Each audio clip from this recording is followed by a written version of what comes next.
so much, Vonne, for being here. We're super excited to learn from you as co-parents trying to navigate taxes. I know my ex and I have a system too for figuring out taxes and whatnot and the tax credit for our son, but I'm looking forward to just learning how other families do it and just helping our viewers learn how to think about, taxes when it comes to being divorced or separated and stuff. Absolutely.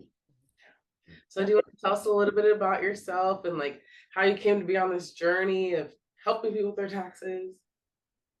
Sure. So my name is Vonne Williams. I am a tax strategist and tax accountant here in New York City. I've been doing this for the better part of 12 years, or 15 years. For the better part of 12, 15 years. I kind of got thrown into this by accident. The market crashed back in 2007, 2008, and I subsequently lost my job at the time. And I guess my mom got tired of me sitting around not doing much, and mind you, I was good and grown. I didn't live with her, but I guess she just didn't want to see me like doing nothing. So she says, hey, why don't you just go and take the H&R Block tax class, I'll pay for it. I said, okay, great, not a problem, I'll do it. Something just jogged my memory, all right, since we're on the topic. Also in 2007, I got out of a relationship. Okay. And there was a child involved. Oh, okay. Mm-hmm. So we're on a good topic here today. But that's another kind of story, and I'll get into that in a minute. So after a while, I decided that I kind of like this thing that the government got going on. Let me do some more research. And then what I came to find out, as time had gone on, I'm learning a little bit more about the tax code and who it's written for and who it's not, and who it benefits really and who doesn't. I'm like, like there's something that I can teach other people. And so when I found out that the tax code is really written for big people who own businesses and entrepreneurs, I'm like, oh, okay. Well, let me see how this can benefit smaller businesses or people who work for themselves, not necessarily big business, because the tax code doesn't say big business, it says business.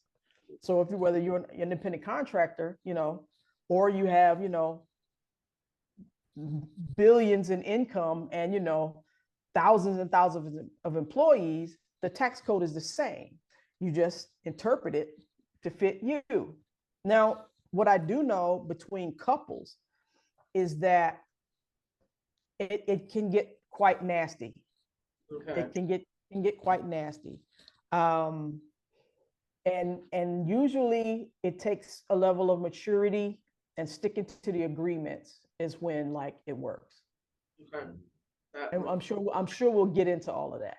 Yeah, we certainly will. We certainly will. Yeah. Cool.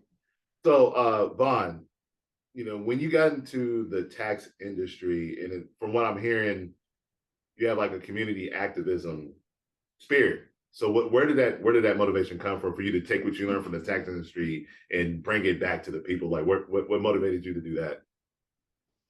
So, back in 2007, when I did lose my job, I was also getting out of a relationship, and there was a child involved.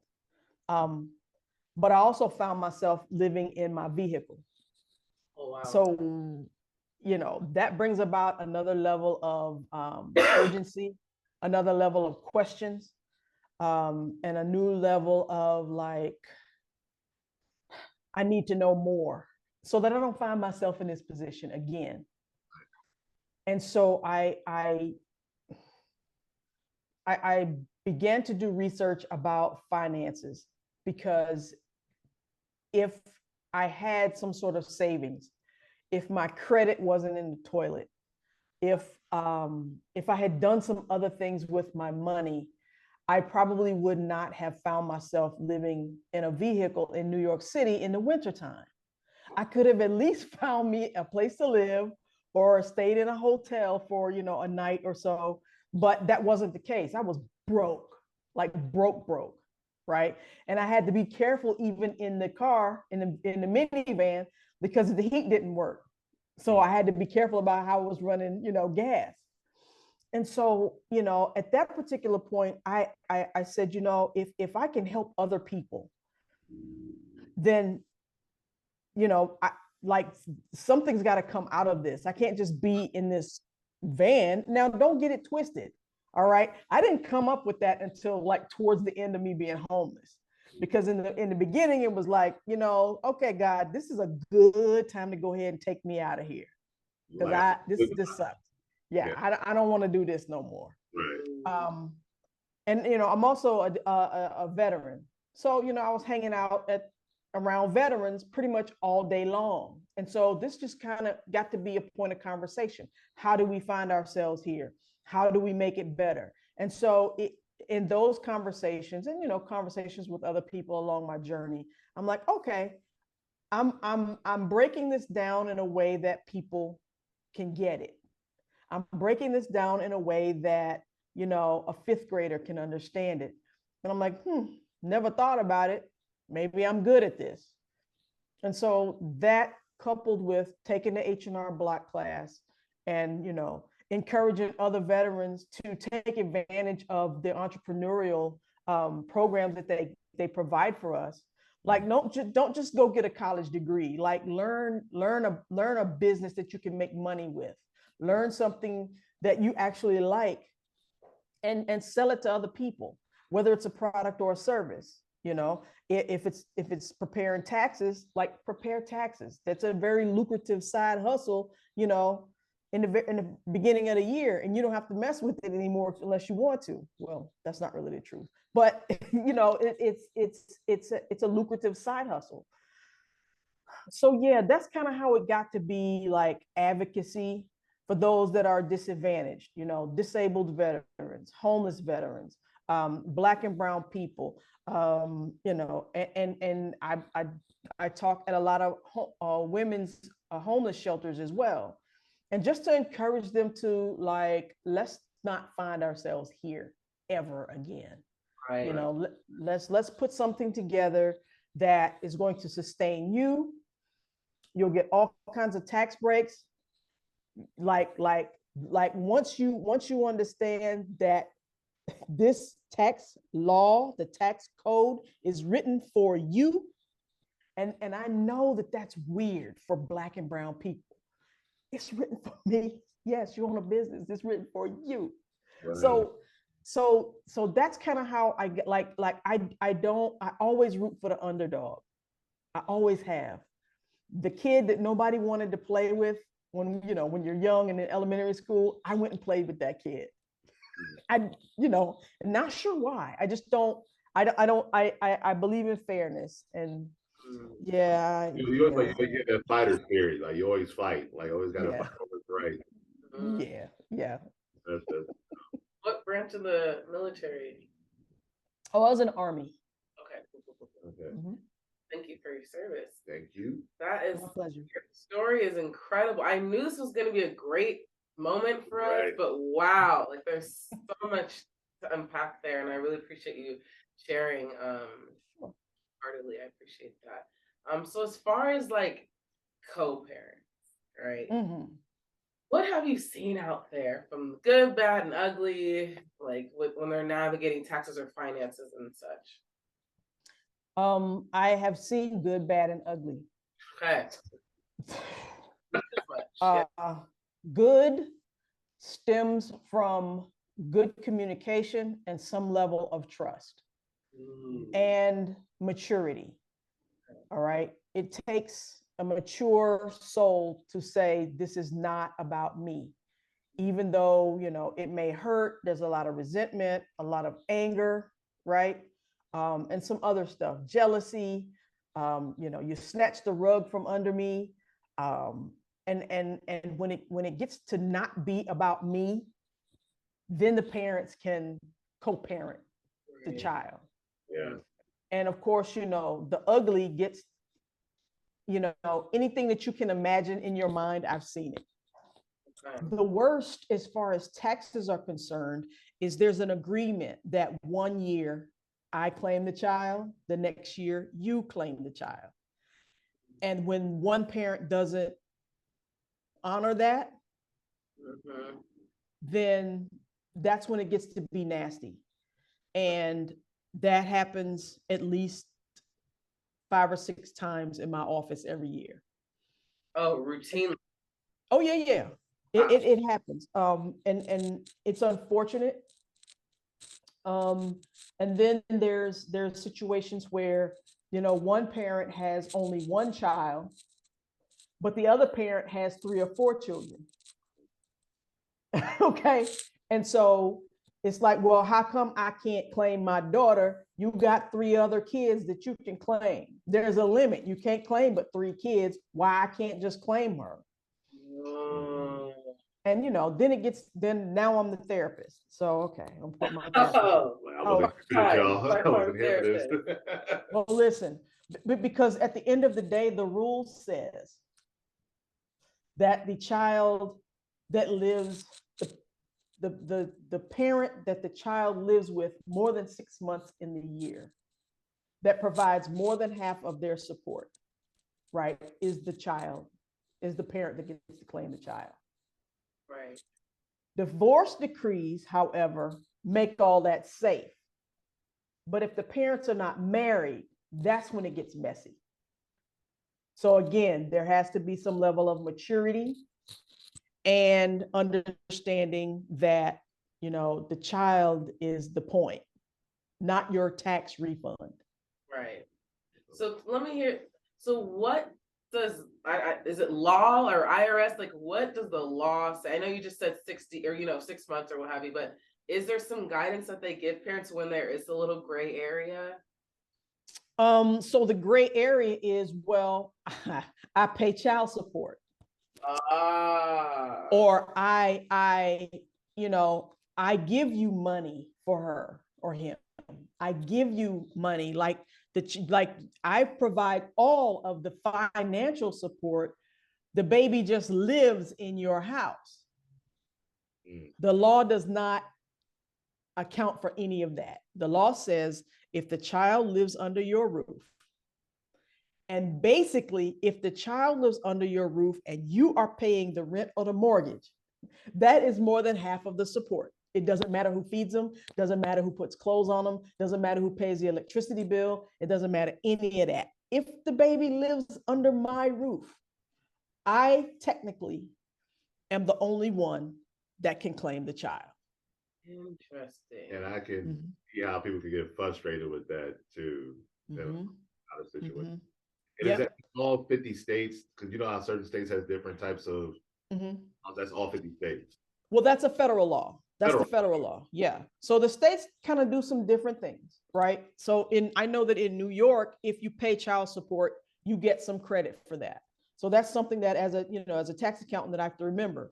Okay, so the federal doesn't care whether you pay child support or not. That is the state's problem, not ours. Yeah. So in New York, if you pay child support, you do get credit. The other parent gets credit. So again, it's just about the agreement. There are parents who have children who have, in other states. It's hard to prove that you paid, granted, yes, you can get a child support statement from your city or county, not a problem, but that doesn't prove that the child lives with you because the child's address is different. So again, it takes a level of maturity. Okay, only fair. You give me, $5,000 for this kid every month. All right, fine, not a problem. You take them 1 year, I'll take them next year. I'll honor the agreement, right? Again, it takes a level of maturity. There are, parents who are scorned. Right.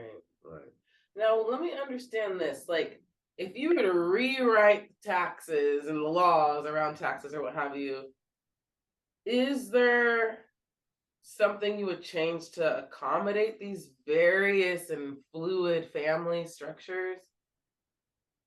Wow. I never thought about it. Is there something that I would change? Or like, do you think parents that you've dealt with have, I know it's like obviously I'm sure a lot of thought went in, like legality, Yeah. lawyers came together to come up with these Right. things. I am wondering, because a lot of things are set up, including schools, with my son, if they're sending something home, they don't think to send 2 copies. They don't think about the fact that we have 2 homes. They know we have 2 homes. Some schools will be like, okay, we're aware.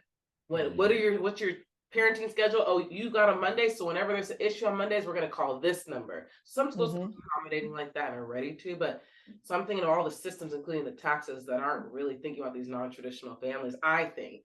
But is there anything you recommend or think about when it comes to changing things, more accommodating? As far as the law is concerned, like I mean, I could say a better tracking system, but like how? How? Um, and personally, on a personal level, like again, it cannot be about you. Right. It cannot be about you. Say again? Sorry, I didn't mean to turn it, but like, what's the purpose of it? Maybe that will help me. Like, why does the government give this tax credit? All right. History lesson. Let's go. Get comfortable. Yeah. So the government does like help families with children. All right. So up until a certain age, you can get the babysitting credit, right? Up to $3,500, I believe, right?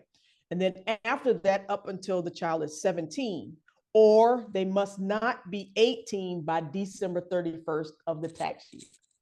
Okay, you'll get the child tax credit. So remember when I was talking about the businesses and how businesses get all kinds of credits for everything, like up to like 400 credit, tax breaks or whatever. The government does that to kind of level the playing field for people who work and have W-2s. All right. So we'll give you a break. You have children. We'll give you a tax credit for having children. Right.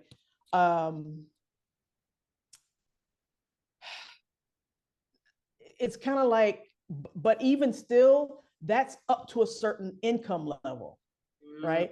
So if you're up to like 100, I think it was $150,000 like a couple of years ago for single parent, 275, I think, for married filing jointly, right? So if you're making more than that, you don't qualify for child tax credit. So they do that to level the playing field for lower income families, to kind of make it even for those that earn higher wages than those that are maybe on the lower end of the spectrum. And that's how the government kind of makes it fair across the board. Okay. But yeah, no. Again, it's a rabbit hole. I mean, I can talk about this all day. So I'm certain, yeah. No, we're grateful that you're sharing this information with us right now. Going back to what you said earlier about the misconception of, well, the child has to be in the house for 6 months and that's who benefits. Are there more misconceptions that you came across people have about how child tax credit actually works outside of the residence? Or like what other misconceptions do you come across that you wish people would know about? Well, like, so if you make less money, that you get more credit, not necessarily for the child tax credit. The child tax credit is the same for everybody. Okay, so there's only okay. Yeah, as long as it's up to 17. After they turn 18, no more child tax credit. You can get a dependent credit, of course, if they live in your house, but there's no more child tax credit. It starts to phase out, yes, the higher earned income that you have. Okay. So, and then it's not necessarily dollar for dollar, right? So if you're on unemployment, this for tax year 2022, you are eligible for the child tax credit, but you're not eligible for the earned income credit because unemployment is not earned income. Right. So the misconception is, but I had income, how come my refund is short? Well, it's not short. You got the child tax credit for all three of your kids, but you don't get the earned income credit because you don't have any earned income. So, it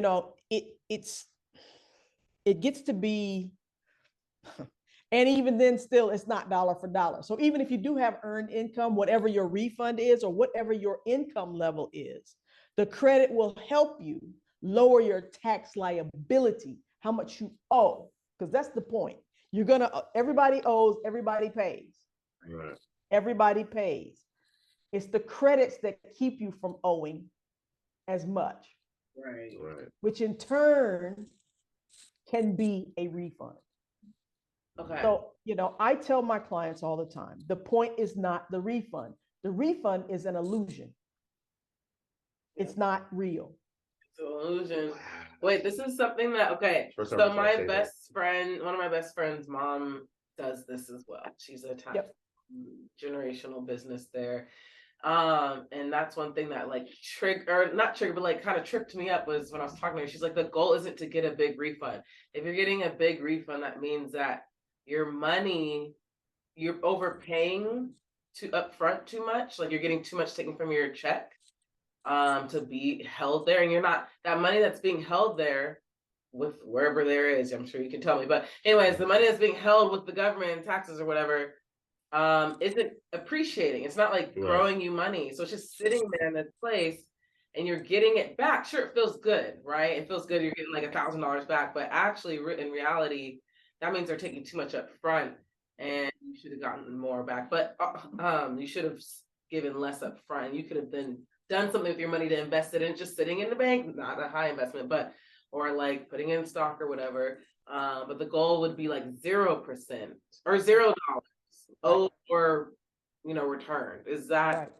Okay. Yes, that's correct. So actually it goes into the global economy and or so I've been told. It goes into the global economy. United States makes money off it, gives you back whatever they want to give you. I'm of that same thought. The goal is to break even.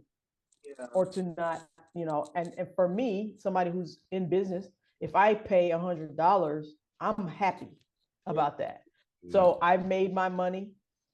I have used my money for my life. All right. Which means that I have reinvested back into my business. So deductions are just reinvestment back into your business. And then, I give them what I want them to have at the end of the year. Right now, I don't mind paying local taxes or state taxes because I want somebody to come and pick up my garbage. I want to feel safe when I walk down the street, in the Bronx. I want to feel safe, right? So I don't have a problem paying state taxes, paying my share. Right. Okay. I don't have a problem paying my share. Right. What I will not do is overpay. Right. I will not overpay anybody. And I think it's a reminder because it's like government's taking my money or giving me some money back. And it's okay, but what is the purpose of taxes? Okay, it's to have some schools protection, like you said. There's all the things that come with that and feelings and stuff. But, all the things. But it's like at the end of the day, so like as I grow my wealth, I'm trying to think, okay, how does like a really wealthy person think about taxes and like and giving or receiving or what have you? And yes. No, I'm still bugged out by that the answer regarding the refund thing. Let's talk about it. What's that? Because it's like, we've been taught in our community, right? Like, I can't wait for my income tax refund. Right. I'm about to go here. But the fact that that's not that's not the logical thing to do or the logical way to think about it. Those financial literacy is so key, Right. So the question I wanted to ask you, it's like, single parent, okay, cool. It didn't work out with me and the other partner. Bet. I don't know nothing about financial intelligence or nothing like that. I hear about this child tax thing. What's the things I need to do to get myself ready to take on this endeavor when it comes to co-parenting? Like, what would you advise that particular parent to do? So yes, of course, educate yourself financially. And there are financial education and financial literacy courses everywhere. you know, and you don't have to go seeking out some guru online. They happen locally, right in your, you know, your community centers, you know, in your churches. And financial literacy is so broad. It's Yeah. so broad. And I don't really care for literacy, financial literacy. I like to say financial education. Um, because if you get educated, you'll be literate. Mm. Okay. So if you're literate, you can speak about a thing. Okay. And understanding again how money works and how money circulates, which you can find out in a financial education course. And financial education covers investing, credit, home mortgages, you know, budgeting, which is something that we don't want to talk about. And I don't like the word budgeting either. I say spending plan. Mm. That's not so harsh, right? Yeah. Because budget also indicates like some sort of deprivation. We've just put budget on, you know, it's a bad term now. But get yourself educated, understand, like if you get a big refund, then you have given the government way more of your money, right? And if you want to change things, if you want to turn your life around, do something else with your refund besides spend it.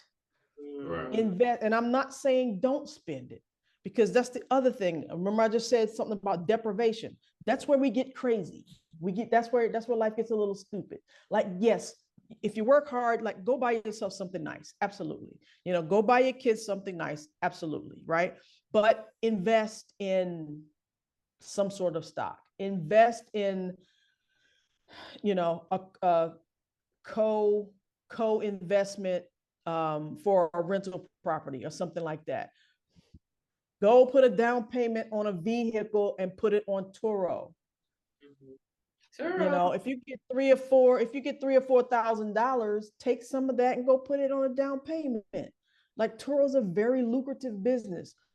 Or, you know, go in with, you know, some people that you trust and get a rental property and put it on Airbnb or rent it out or whatever you're going to do. But like invest it in something, or invest in yourself to learn some of this stuff. Get the game. You know, you can find out how to invest in Turo or Airbnb for $97 or $47, you know, and learn the whole thing. And then we start to break the cycle of, oh, I'm getting me a big, huge refund.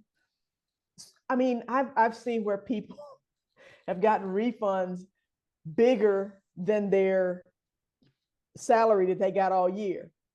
Wow. But they work at, you know, they may work in retail, say the Gap or Walmart, and, you know, doesn't pay very much. They're working 40 hours a week, but they might have only gotten, you know, $15,000. You know, God bless them. But, you know, but they have 3 or 4 kids. And so they're getting the earned income credit and they're low income, and they're getting child tax credit for each kid. If they have babysitting, they get to have, you know, get the babysitting credit as well. So they're getting back, you know, upwards of $13,000, $14,000 in their tax refund. Wow. Yeah. I gotta lose a job or something. That's Right. No. Go ahead and knock on that. But then again, that also is how the government messes with our minds and keeps us poor. I'm making $15,000 a year, but I'm gonna get, you know, $12,000 in a tax refund, and then I'm gonna ball out. And I'm just like, no. But, you know, and I'm not judging anybody's situation. Please hear me from a place of love. This is not judgment. No, I'm just, never. yes. So I just want us to actually walk the talk. If we are looking to build generational wealth, if we're looking to, you know, be abundant and be wealthy, like we got to do what wealthy people do, and that's not waiting on a tax refund to go buy the latest. See, I was about to do it. PlayStation. The latest PlayStation. Okay, sorry. No. Or the latest Sorry. Air Jordans, right? Or the latest Louis Vuitton bag. You know, why would you have a Louis Vuitton bag, but you still riding the bus? It's gotta be seen though. You know what I'm saying? Ain't nobody On the bus. Quality bag. And again, that's not judgment. And again, you know, we work hard. So yes, we should be able to get things that we want. I just believe, Vonne, this is a Vonneism. Vonne believes that if, you know, that whatever you're showing on the outside is just something that is reflective of what your life is actually doing. You know, it would look kind of crazy for me to be, you know, making $500,000 and I'm still driving, you know, a Ford Pinto. Y'all remember those? Y'all don't remember those. Never mind. Not a Ford. Not an Escort. A Corolla, a Toyota Corolla. That is not indicative. Yeah. That is not it. Oh, y'all just made me feel old. But whatever. No, I'm making myself feel old. I'm over here to do today. I'm so sorry. But yeah, no. So that's what I mean. So if you're walking around with a Louis Vuitton pocketbook, like the $3,000 jobby, you know, I'm expecting that you out here doing big things. Right. And again, this is just Vonne's, you know, this is my thinking. I just think, you know, like we get to just do our life like that. And that way we won't always find ourselves broke. That sounds great. Now let me ask you this. Mm-hmm. Can you give us an example of a dialogue that you've seen clients have around that have done it in a way that feels right or fair or mature and trusting and all that? Sure. So in my practice, I have a whole questionnaire that you got to go through. And I do that so that I, A, can get everything documented, and B, make sure that I don't miss something, because if I miss something and I get it wrong, that's $500 in fines for me per return. I don't even charge that. So I have to make sure that I document all this stuff. And one of the questions is do you have a dependent that lives with you? And another question is, do you have a dependent that does not live with you? And so now I got to ask some more questions. And the qualifying questions are, okay, you have a dependent that does not live with you. Or they have a dependent that does live with them, but they didn't put the dependent on the questionnaire. Okay. You said you have a dependent. Where is the dependent? Well, this is the year that, you know, his mom gets to claim him. Okay, got it. Or this is the year that dad gets to claim him. Okay, got it. Or here's another one. My son lives with my mother. He's in boarding school where she is. He lives with her. I know that I cannot claim him. So she is going to claim him this year. His father does not like that, but he lives with her. She is caring for him while he's in a better school than East Harlem. Okay, whatever. So those kinds of things, you know, dad gets him this year. I get him next year. You know, next year I'll put him, you know. And then there's some times when, you know, the other parent might forget and it's like, well, I didn't claim him. This is your year. No, this is your year. And I'm just like, wow, how did that happen? But okay. Take the money. No, you take the money. No, you take the money. So mature, we're so smart. It's rare, but you know, and so, you know, again, and then there are some parents that are, okay, I have 3 other kids. Got it. You go ahead. You know, you've been good about giving me my child support or whatever. Go ahead and claim them. Not a problem. For sure. 2 quick questions. Yeah. I remember earlier you mentioned that it's child taxes up to 3 kids in the house. Why is 3 kids the cap? Because it would cost the government too much money. So, if you can claim, if you can get up to $3,000 per child, if you did that for 6 kids, and I do have clients that have 6 children, bless their hearts, you know, that's upwards of $18,000 if they're under a certain age and, you know, you're under a certain, you know, tax bracket or whatever the case may be. And the government isn't doing that. So up to 3 kids, it's like $3,000. And then every child after that, there is a credit, but it's not $3,000. It just kind of depends. so there is something. I've never seen 3. Oh, go ahead. Yeah. No, I was gonna say, so there is something else with like a household that has 3 kids in there. It's just not okay. Interesting. Yeah, I was just curious about that. Yeah, like 3 kids. You want to have 3 kids now? No. Actually, there is. They did change it last year. I can't remember what the cap is off the top of my head, but they did change it to make room for more kids, which I don't know why, because people are having less and less kids, but whatever. And my other question was, would you recommend, you know, with parents who do the volley of, no, this year you'll get it, this year you'll get it. Do you recommend they do like a legal documentation to make that a more official thing? Like every odd year you'll get your tax return, or you get your child tax every even year the other parent gets it. Would you recommend that, or is there some system like that? I absolutely would definitely recommend that, but I don't know if like I don't know how they would enforce that. Again, in divorce decrees, it's there. Okay. But if, you know, it was kind of like a one-off, you know, it's kind of hard to, you know, it's like, y'all got to work that out yourselves.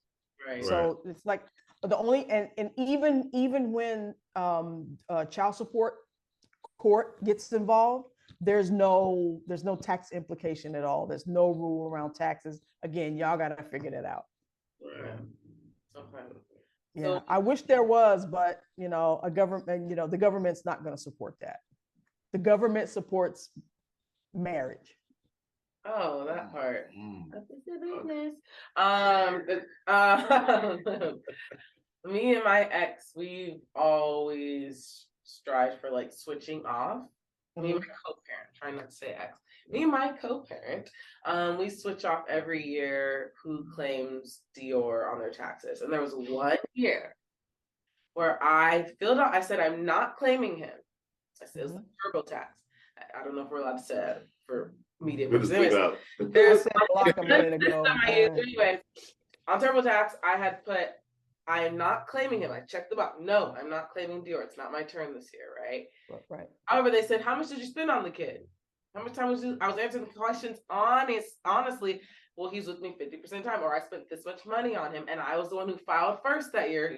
Feel free to talk about that. But and so when I filed it, they just gave me the tax credit for child. Even though I said I'm not claiming him, I gave all these other follow-up details that fed into the idea, you know, the law of like, okay, you can claim him. And so my child's father was like, I'm at the office right now with H&R Block. They said that he's already been claimed that, or his thing was returned because he's trying to, what we agreed on. I was like, I swear, luckily we had built a foundation where he could trust me, to be honest. I genuinely did not mean to claim him. And I swear to goodness, I said, I am not claiming him, but however, all these other details said, okay, but we've given it to you. And so I ended up like looking at the line items and say, okay, this is how much it's worth. Let me Venmo you the amount right now. Yeah. However, it was just unfortunate because I thought I did all the right things. If he didn't trust me and that became a whole thing, that would have been really frustrating. Right. That would have been it would have been a bad thing. Yeah. If your communication wasn't tight. Yeah. And again, but that's the rules. If the kid lives more than 50% or more than 6 months, you provide more than half of their support, you know, and a whole list of other things. You saw all of the questions that it asks. Then, you know, by law, you're the one that's supposed to claim the child. And if you filed first. Yes, which gets to be a whole nother mess. That We gets to be still a got whole nother. Yeah. Well, so yeah, if you know, one parent claims a child first, then, but in a situation with TurboTax, right? And nothing against them. TurboTax is very good, right? Do I recommend TurboTax over a private practice? Absolutely not. Because in a private practice, we would not have put his name on the return at all. Okay. Maybe for the head of household credit, but that isn't enough to yell and scream about. So if you were sitting with me and I said, do you have a child? You say yes. Does a child live with you? Yes. Okay. Can the child be claimed by somebody else? Which is a question on my questionnaire. And if this is the case, yes. Okay. Who is it? The child or the parent? Okay, got it. Then I'm going to ask, just because I'm going to ask you this, I know already, is this their year to claim? Do you switch years? Yes, we do. Okay. Is this your year? No, it isn't. Okay. We're not going to put the baby on the tax return. It confuses the system. Okay. Period, point blank. Even though you answered all those other questions, no, no, no, no, no. It confuses the system. Let's not put the child on the return at all. Let the other parent do what they got to do, and we'll do what we got to do next year, should you decide to come back to me. One other thing me and my ex or my co-parent were thinking about was, okay, I make a decent amount of money, and if I claim him, I think I would get less than the tax credit. But if he claimed him, they would maybe, depending on, I don't know where he's at now, but like at the time, like he might get more of a tax credit. Yes. So, my question was like, would it make more sense for him to clean out? I don't want to game the system, get in trouble or whatever, but like there's people that do crazy stuff they don't even be doing, whatever. But you know, is that a possibility that like one income? And you were kind of speaking to this earlier, but like one parent might receive more depending on what have you. And if I get to a point where I'm out of that range of being able to receive it, maybe I don't know. Should I keep claiming it? So yeah. So okay, we can play that numbers game, absolutely. But the goal is not to get more back. The goal is to pay less. Yes. So for somebody who is, so if you have phased out and you're not going to get the child tax credit, no, it won't benefit you, but it will help lower your tax liability to have a dependent. You will not get the child tax credit, but it will lower your tax liability. Okay. The co-parent might very well get more in a refund, thus lowering the tax liability, right? But unless it's like thousands of dollars, and when I say thousands, I mean it's the $3,000 max. If it's $500, yes, goes a long way for, depending on your situation. But if it's not going to be close to the max, then like there's no need of like trying to mess around with it, unless you're taking the credit and you're putting it into your savings account, or you bought your $3,000 worth of stock, or you put a down payment down on a rental property that's going to be his. Yeah. Okay. So, and if that's the case, absolutely get more back so you can give it to him. Right. And I mean, you say that there's I don't know, I saw a number somewhere, I know we're wrapping up, but like where it said there was lots of money not claimed.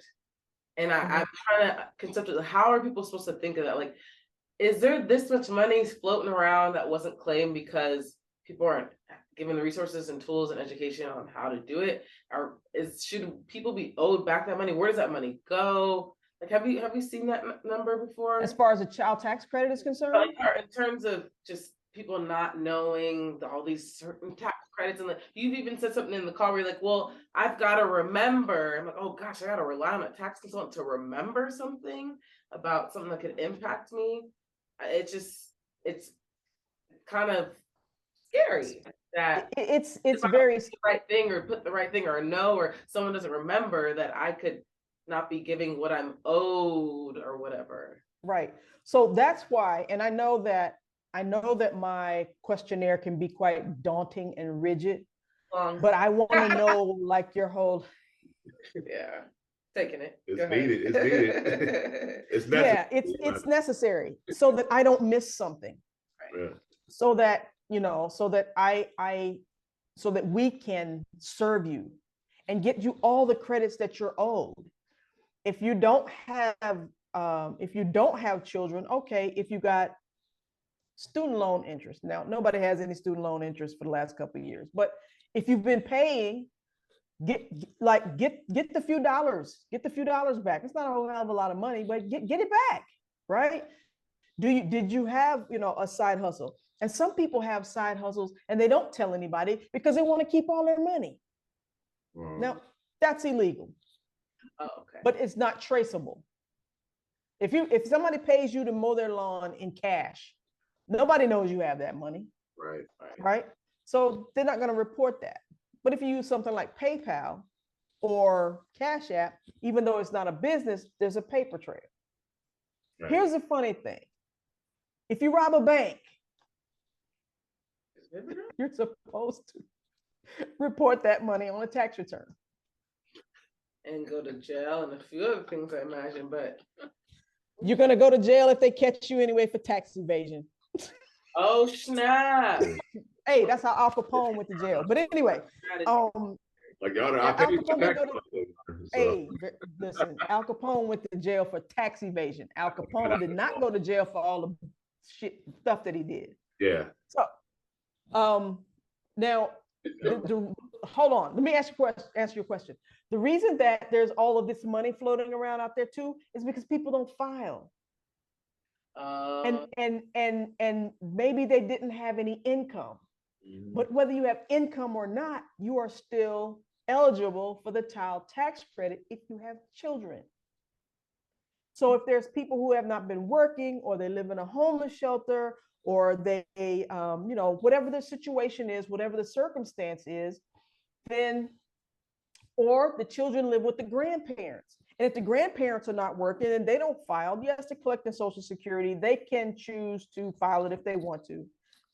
But if they file it, they'll get the child tax credit, but they don't.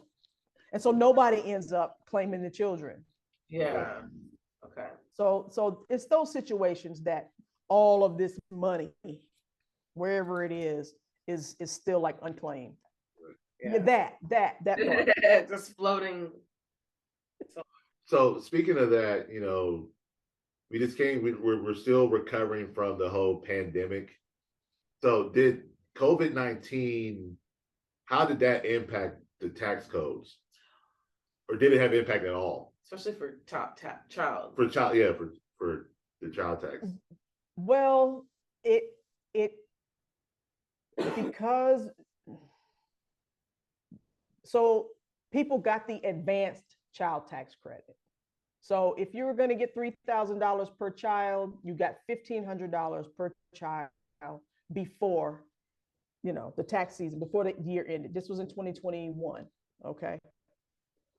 So people got their child tax credit. The government did that to just help people out because, people were struggling still.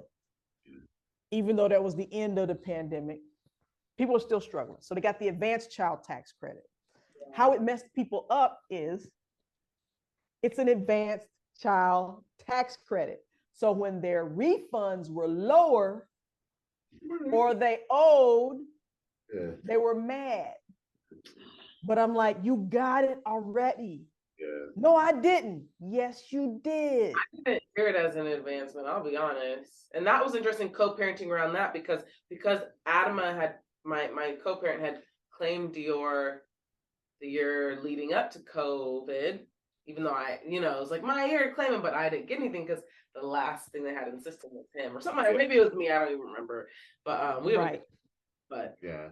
yeah. Yeah, I was just So the curious. parent that claimed them in 2020 is the one who got the advance. Right. Okay. Right. Well, we were able to switch because COVID kept going. But anyway, That's so funny. but I know wrapping up. Do you have a final question or? Nah, I was just this opened my eyes. Yeah. A lot of this, like, so now I gotta get on some kind of. I gotta start learning.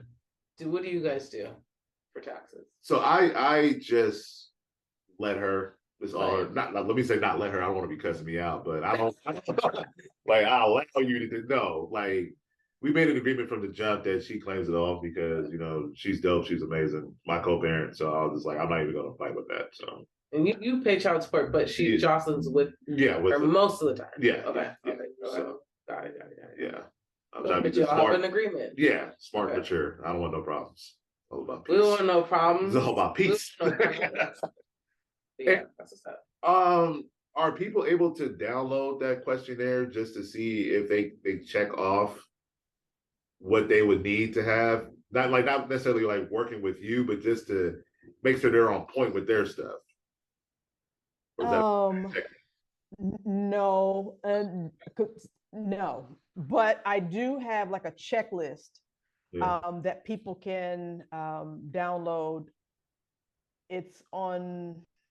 I'll tell you where to go to get it. But it's a checklist that you can check off. See if you have this. If you have a mortgage interest. If you have the child tax credit. If you have a business, because a lot of this stuff people don't think about.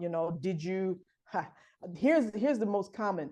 People will get stash accounts and Robinhood accounts and E-Trade and try to do incremental trading, and then forget that they had it, and then at the end of the year they forget, they don't report it, or they drew money off of their 401k, forgot, didn't report it, and then they get a tax bill. So the checklist will go through those kinds of things. But my questionnaire is no, it's just for my clients. So to get the questionnaire, to get the checklist, you can go to my IG, Vonne Williams _ don't die broke. There's a link called flow.page/don't die broke right, in my bio. And then one of those buttons there has the tax checklist, something. I forget what it's called, but it's like a tax return, tax filing checklist. Awesome. Yeah. We'll put this all in the links and link to the bio and all that too. So thank you. Don't die broke #. That's clutch. That's fun. Clutch. I love it. I like that. I don't want to die broke. No, neither do I. I really don't. Well, you're connected to me now, so you won't be dying broke. Oh, you sis. I'll be talking to you next week, actually. Even if you decide not to come back to me, we've connected once. You're not on my watch. Nobody's dying broke on my watch. Right. Well, thank you so much, Vonne. I appreciate your wisdom and taking the time to chat with us. Thank you so much. Help our listeners. Oh, bless you. I'm humbled and grateful that you even asked me to come here. I love doing things like this. So if anybody out there needs, another mouthpiece on, give me a holler. I will do it. Just to get the education out, at least give people something else to think about that they may not have thought about before. And yep, that's it for me, y'all. Thank you again. Fun. Appreciate it. Absolutely. Thank you. Thank you.